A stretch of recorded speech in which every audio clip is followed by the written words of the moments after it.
കഴിഞ്ഞ പ്രാവശ്യം കൂവ പറിച്ചെടുത്തിട്ട് നട്ടിട്ടില്ലായിരുന്നു. അതിൻ്റെ ആ ഒരു കുഞ്ഞു അവശിഷ്ടങ്ങളൊക്കെ അവിടെ കിടന്നിട്ട് അങ്ങനെ കിളിർത്ത് വന്നതാണിതെല്ലാം. പിന്നെ നന്നായിട്ട് സൂര്യപ്രകാശം കൂടെ കിട്ടി തുടങ്ങിയപ്പോൾ ഇതെല്ലാം കൂടെ നല്ല കരുത്തോടെ അങ്ങോട്ട് വളർന്നു തുടങ്ങി. ഈ നിലത്ത് നടുന്നതല്ലാതെ ഞാൻ 2 ഗ്രോ ബാഗിലും കൂടി കൂവ നട്ടിട്ടുണ്ടായിരുന്നു. കഴിഞ്ഞ പ്രാവശ്യം അങ്ങനെ നട്ടിട്ടുണ്ടായിരുന്നു. അതിൻ്റെ വിളവെടുപ്പും വീഡിയോ ഒക്കെ ഞാൻ യൂട്യൂബിൽ ഇട്ടിട്ടുണ്ട്.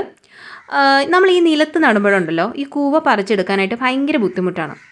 ഇത് അതിൻ്റെ ഒരു പൂവാണ് കേട്ടോ. ഒരു വെള്ള കളറിലെ പൂവ് ഇങ്ങനെ കൊലകൊലയായിട്ടുണ്ടാവും. അപ്പോൾ ഇതിങ്ങനെ ഉണ്ടായി വരുന്നതിൻ്റെ ഒരു സൂചന എന്ന് പറഞ്ഞാൽ നമ്മുടെ ഈ ഒരു കൂവ വിളയാറായി എന്നുള്ളതാണ്. ഈ പൂവൊക്കെ ഉണ്ടായി കഴിഞ്ഞ് കുറച്ച് കഴിയുമ്പോൾ നമ്മളിത് പറിച്ചെടുക്കണം. അല്ലാന്നുണ്ടെങ്കിൽ ഇത് ഭയങ്കര റഫായി പോവും. റഫായി പോകാമെന്ന് വെച്ചാൽ അതിനകത്ത് ഭയങ്കരമായിട്ട് നാരും എല്ലാം കൂടെ കയറിയിട്ട് നമുക്ക് കഴിക്കാൻ പറ്റാത്ത ഒരു രീതിയിലാവും. അപ്പോൾ കുറച്ചുകൂടെ നേരത്തെ നമ്മൾ ഇത് പറിച്ചെടുക്കണം. ഇത് നാടൻ കൂവ അല്ലെങ്കിൽ നീലക്കൂവയാണ്. ഇത് എനിക്ക് നേരത്തെ എവിടുന്നോ കിട്ടിയ സമയത്ത് ഞാനതിങ്ങനെ നഷ്ടപ്പെട്ട് പോകാതിരിക്കാൻ വേണ്ടിയിട്ട് വെറുതെ അവിടെ എവിടെയൊക്കെ ആയിട്ടൊന്ന് കുഴിച്ചു വെച്ചതാണ്. അപ്പോൾ അതെല്ലാം കൂടി ഇതേ നന്നായിട്ട് വളർന്നിട്ടുണ്ട്. ഈ ഒരു കരിനീല കളറിൽ ഇങ്ങനെ ഒരു വര ഈ ഒരു ഇലയുടെ നടുക്കൂടി ഇങ്ങനെ കാണും. നമ്മൾ ഈ മഞ്ഞക്കൂവ എന്നൊക്കെ പറഞ്ഞാൽ അതൊരു ഓറഞ്ച് ഷെയ്ഡിലായിട്ടൊരു കളറാണ് കേട്ടോ. അങ്ങനെയാണ് അത് ഇലയിൽ കൂടെ വരുന്നത്. ഇതാണ് ശരിക്കും പറഞ്ഞാലുള്ള നാടൻ കൂവ എന്ന് പറയുന്നത്. മറ്റേത് ഞാൻ ആദ്യം കാണിച്ചത് വൈറ്റ് ആരോ റൂട്ടാണ്. അത് അമേരിക്കയിലാണ് അതിൻ്റെ ഒറിജിൻ എന്ന് പറഞ്ഞാൽ. അപ്പോൾ ഇത് അതിൻ്റെ ഇലയെല്ലാം ഒന്ന് പഴുത്തൊക്കെ തുടങ്ങിയിട്ടുണ്ട്. ഇതുവരെ ഞാൻ ഈ ഒരു സംഭവം കഴിച്ചിട്ടില്ല. ഇത് ഇവിടെ ഞാനൊന്ന് കൊണ്ട് നട്ടിട്ടേ ഉള്ളൂ. ഇതിന് മറ്റേ നമ്മുടെ വൈറ്റ് ആരോ റൂട്ടിനേക്കാളും കുറച്ചും കൂടെ ഈ കട്ട് കൂടുതലാണ്. അപ്പോൾ അത് നമ്മൾ ശരിക്കും പറഞ്ഞതിനകത്തൊക്കെ ചെറിയ രീതിയിലുള്ള വിഷാംശമൊക്കെ ഉണ്ട്. അപ്പോൾ അതൊക്കെ കഴുകിയിട്ട് വേണം നമ്മൾ എടുക്കാനായിട്ട്. അപ്പോൾ ഇതാണ് ഞാൻ പറഞ്ഞിട്ടുള്ള ഗ്രോ ബാഗിൽ നട്ടിട്ടുള്ളത്. കഴിഞ്ഞ പ്രാവശ്യം 2 ഗ്രോ ബാഗിൽ നട്ടു. ഇപ്രാവശ്യം ഇത് കണ്ടല്ലേ, ഇതിനകത്തേക്ക് പൂവുകളൊക്കെ കൊഴിഞ്ഞു പോയിട്ടുണ്ട്. അപ്പോൾ ഇതിന്ന് നമുക്കൊന്നൊന്ന് വിളവെടുക്കണം. പിന്നെ ഈ കൂവയെ നടുന്നത്, ഗ്രോ ബാഗിൽ നടുന്നത്, അതിൻ്റെ പരിചരണം, നിലത്ത് നടുന്നത്, അതിൻ്റെ വിളവെടുപ്പ്, പിന്നെ അത് പുഴുങ്ങുന്നത്, അതിൻ്റെ പായസം വെക്കുന്നത്, അങ്ങനെ കുറേ വീഡിയോസ് ഞാൻ ഈ ഒരു ചാനലിൽ ഇട്ടിട്ടുണ്ട്. അപ്പോൾ അതിൻ്റെ എല്ലാത്തിൻ്റെയും വീഡിയോയുടെ ലിങ്ക് ഞാൻ ഈ ഒരു വീഡിയോയുടെ അവസാനം കൊടുത്തേക്കാം. ഞാൻ പണ്ട് ഈ ഒരു ചാനലൊക്കെ തുടങ്ങുന്നതിന് മുന്നേ ഈ കൃഷിയുടെയൊക്കെ വീഡിയോസ് ഇങ്ങനെ കണ്ടുകൊണ്ടിരിക്കുന്ന സമയത്ത് ഈ ലൈവ് കേരള എന്ന് പറഞ്ഞിട്ടൊരു യൂട്യൂബ് ചാനൽ, ഈ കൃഷിയുടെയൊക്കെ വീഡിയോസാണ്, ഒരു ടീച്ചറിൻ്റെ ഒരു ചാനലാണ്. അപ്പോൾ അതിനകത്ത് ഇങ്ങനെ ഈ കൂവ ഇങ്ങനെ ഗ്രോ ബാഗിൽ നിന്ന് ഇങ്ങനെ വിളവെടുക്കുന്നതായിട്ടൊരു വീഡിയോ കണ്ടു. അതൊരു ചെറിയൊരു പൊട്ടിക്കീറിയൊരു കവറ്. അതിങ്ങനെ എടുക്കുമ്പോൾ അതിനടിയിൽ കൂടെ ഉണ്ട് ഈ കിഴങ്ങുകൾ ഇങ്ങനെ മണ്ണ് നിറച്ച് താഴെ മണ്ണിൽ ഫുള്ളായിട്ട് ആ ഗ്രോ ബാഗിലും എല്ലാം ഫുള്ളായിട്ട് ഇങ്ങനെ കിഴങ്ങ് നിൽക്കുന്നു. അപ്പോൾ അത് അവർ പറയുന്നുണ്ട്, ഒരു കുഞ്ഞു കഷ്ണം കൊണ്ടിട്ട് അവർ കഴിക്കാനായിട്ട് എടുത്തതിൻ്റെ ബാക്കി ഒരു കുഞ്ഞു കഷ്ണം ചുമ്മാ കൊണ്ട് ഒരു ഗ്രോ ബാഗിലൊന്ന് നട്ട് നോക്കിയതാണെന്നുള്ളത്.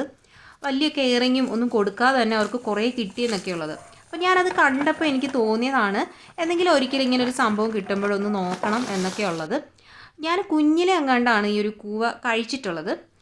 അന്നൊക്കെ എനിക്കൊരു ഭയങ്കര ടേസ്റ്റ് തോന്നി. കാരണം നമ്മൾ അങ്ങനെ ആദ്യമായിട്ട് കഴിക്കുന്ന ഒരു സാധനം ഒരു പ്രത്യേക ഒരു ടേസ്റ്റ് തോന്നി. പച്ചയ്ക്ക് അങ്ങനെ ഞാൻ കഴിച്ചിട്ടുണ്ടായിരുന്നു.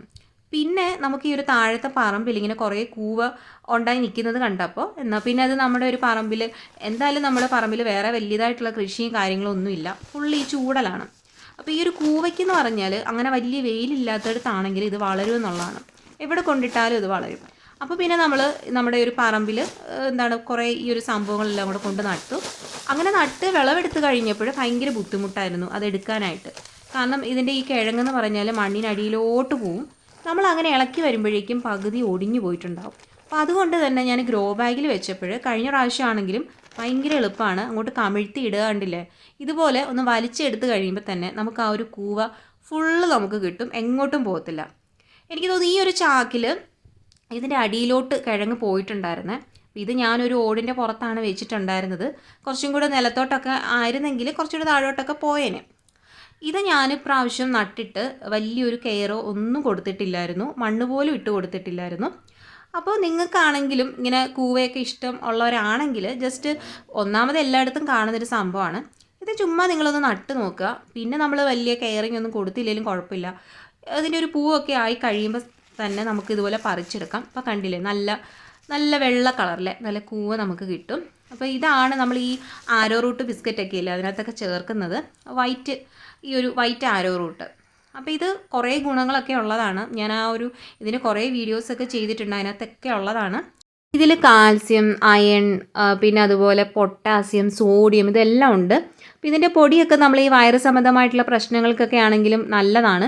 അപ്പോൾ അതുകൊണ്ട് ഇനി പറമ്പിലൊക്കെ ഉള്ളത് ഇനി നമ്മൾ പറിക്കുമ്പോൾ ഞാൻ എന്തായാലും കൂവപ്പൊടി ഉണ്ടാക്കാനായിട്ടാണ് വിചാരിക്കുന്നത്.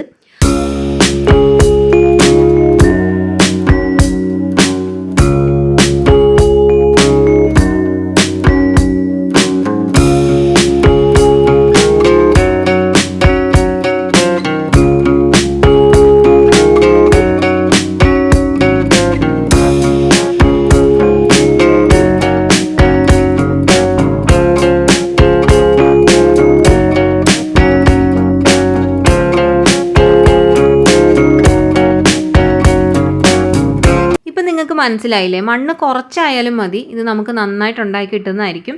ഇത് കഴിഞ്ഞ പ്രാവശ്യം ഈ ഒരു ഗ്രോ ബാഗിൽ തന്നെയായിരുന്നു കേട്ടോ ഇത് ഈ ഒരു കൂവ നട്ടിട്ടുണ്ടായിരുന്നത്. പിന്നെ ഞാൻ ഇതേ മണ്ണ് തന്നെയാണ് വീണ്ടും ഉപയോഗിക്കുന്നത്.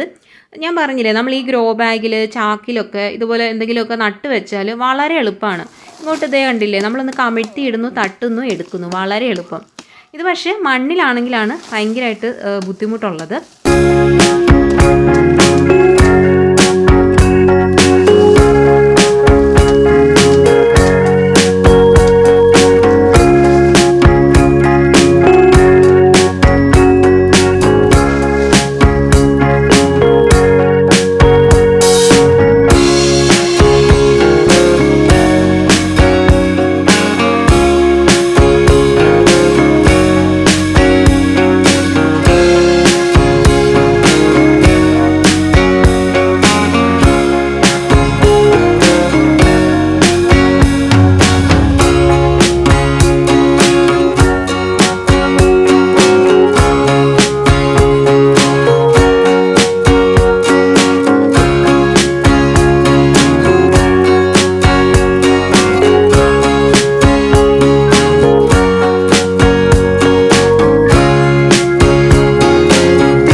ശരിക്കും ഈ ഒരു കൂവയ്ക്ക് നമ്മൾ കറക്റ്റ് സമയത്ത് നല്ല വളങ്ങളും അതുപോലെ മണ്ണും ഒക്കെ ഇട്ട് കൊടുക്കുകയാണെന്നുണ്ടെങ്കിൽ ഇതിലും നന്നായിട്ട് കിഴങ്ങിന് വലിപ്പം വെക്കുന്നതായിരിക്കും.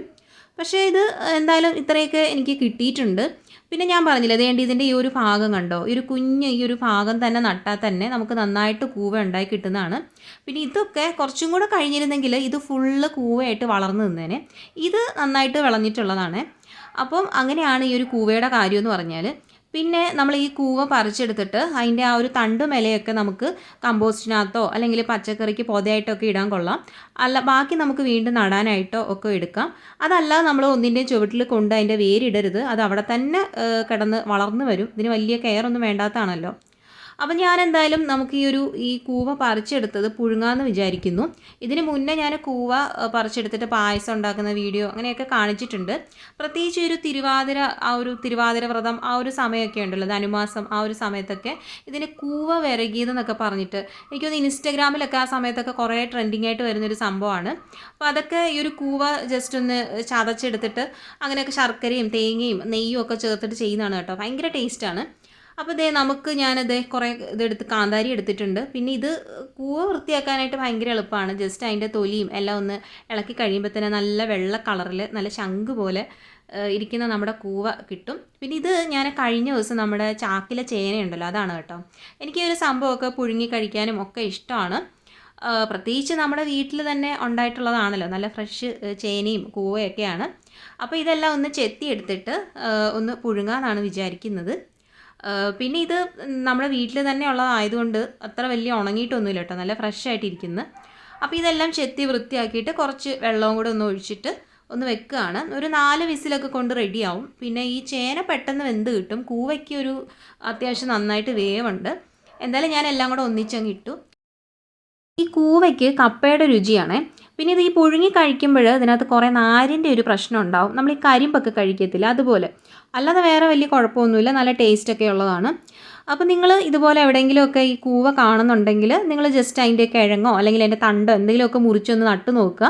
ഇതുപോലെ നമുക്ക് കൂവയൊക്കെ ഇതിൻ്റെ ടേസ്റ്റ് അറിയാത്തവരാണെങ്കിൽ അങ്ങനെയൊക്കെ ഒന്ന് ചെയ്ത് നോക്കുക. ഇതുപോലെയൊക്കെ ഒന്ന് ട്രൈ ചെയ്യുക, പായസമൊക്കെ ഉണ്ടാക്കാൻ പറ്റുന്നതാണ്. അപ്പോൾ അതിൻ്റെ വീഡിയോസൊക്കെ ഞാൻ ലിങ്ക് കൊടുത്തേക്കാം, എല്ലാവരും ഒന്ന് കണ്ടു നോക്കുക. അപ്പോൾ വീഡിയോ ഇഷ്ടപ്പെട്ടാൽ ലൈക്ക് ചെയ്യണം, ഷെയർ ചെയ്യണം, ചാനൽ സബ്സ്ക്രൈബ് ചെയ്യണം. താങ്ക്